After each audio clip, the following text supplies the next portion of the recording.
Day, my future employer. I'm Lerma Quebrantos. I'm 42 years old from Tondo, Manila, Philippines. I have one child and he was a boy. He's 10 years old.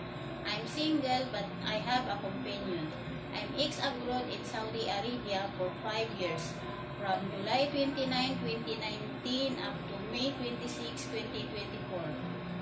My everyday task was cleaning, cooking, washing clothes, washing dishes, ironing, and sometimes taking care of the granddaughter of my employer.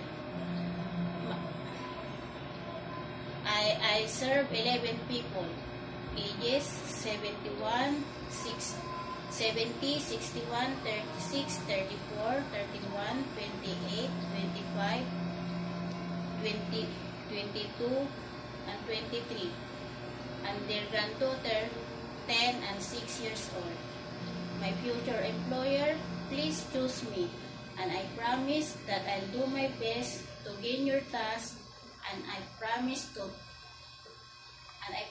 to follow your rules and regulations. Thank you.